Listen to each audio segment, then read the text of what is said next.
Why do Christians face hate in the world of inclusivity? As synthwave enthusiasts, we revel in the beauty of nostalgia and futuristic dreams, but let's take a moment to face a sobering reality. In a world that preaches diversity and inclusion, Christians find themselves increasingly on the fringes, vilified for their beliefs and ostracized for daring to go against the grain of societal norms. So why is it that Christians are so often targeted, and why does the so-called inclusive crowd turn a blind eye to this hypocrisy? Let's unpack the neon-soaked irony of it all. Ever since the whole TikTok ban drama went down in the United States, new apps and talk of alternative ones have been popping up faster than Pac-Man on a power pellet. One of these apps is the Neptune app. I was totally stoked about this rad, American-owned, up-and-coming app that's all about freedom of speech, or so they say. So, I decided to cruise on over. They hyped up all these gnarly features and even opened a Discord server for us to snag our usernames before the app officially dropped. Naturally, I jumped at the chance to reserve mine. I'm not gonna lie, I was on the edge of my seat, ready to see if this app could live up to the buzz. Then the chatter started. People were all like, "Is it LGBTQ friendly?" And the speaker was quick to pipe up, "Of course it is," she said. The CEO is all about supporting that scene and even mentioned some anti-bullying policies they're planning to drop. At first, I didn't give it much thought. I mean, I was too busy scoping out where to land after TikTok got the boot. But as I kept coming back, the hype was getting pushed harder than a Walkman rewind button. They made it sound like this was the biggest issue of the century. Here's where things start to get sketchy. The real question popped into my head. Is Christian content gonna get the same vibes? I mean, they're all about hyping up the woke and pronoun crowd, right? So, where does that leave people like me? People of faith who might not vibe with all those ideas?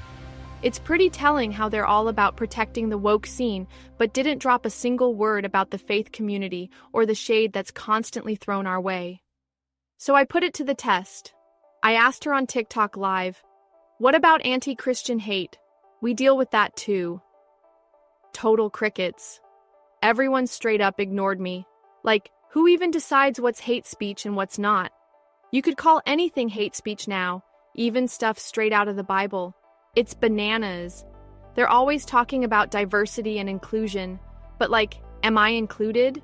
Or am I just another square peg they don't want to deal with because my beliefs don't fit their mold?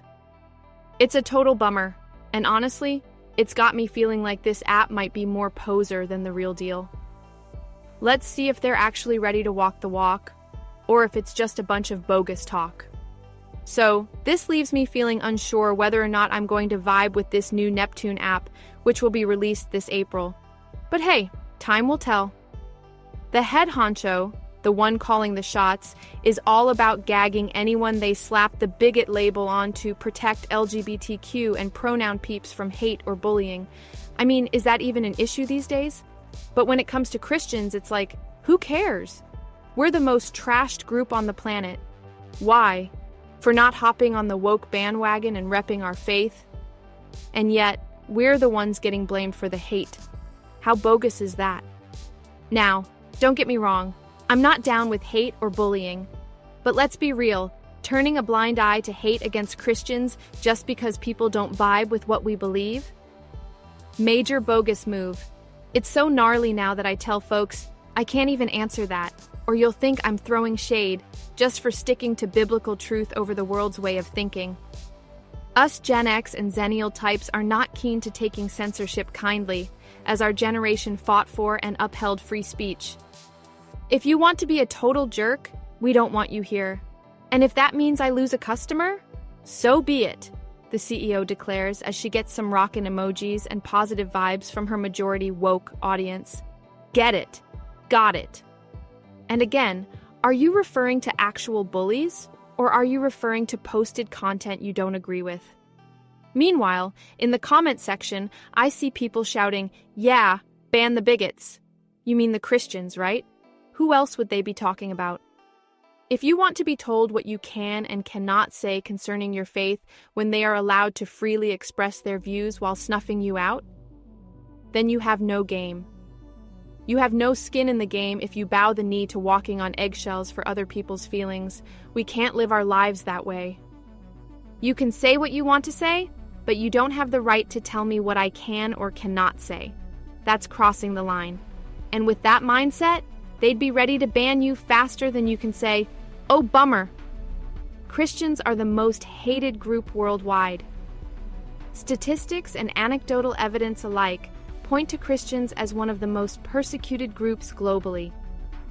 From outright violence in certain countries to social ostracism in the West, the disdain is real. The reason?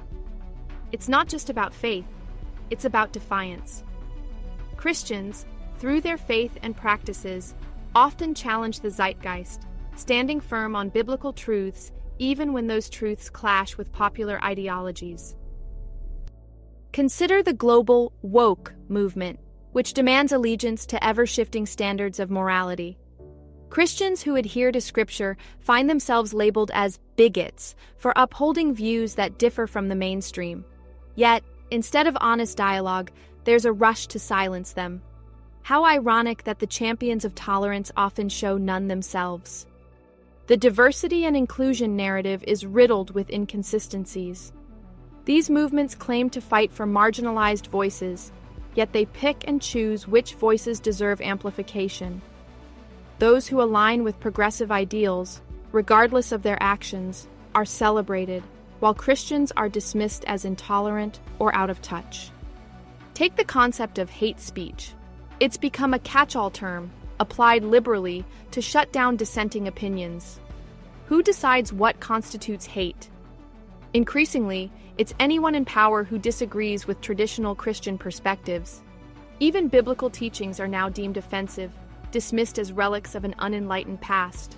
But isn't it convenient how this label is rarely applied to those spewing anti-Christian rhetoric? The hypocrisy is as glaring as neon lights on a midnight street. So, why was I ignored for voicing my concerns for anti-Christian hate? Many people who oppose Christianity remain silent on anti-Christian hate for a few reasons. Fear of being canceled. Supporting Christians can be seen as aligning with the wrong side. Few are willing to risk their social or professional standing to defend a group so heavily criticized.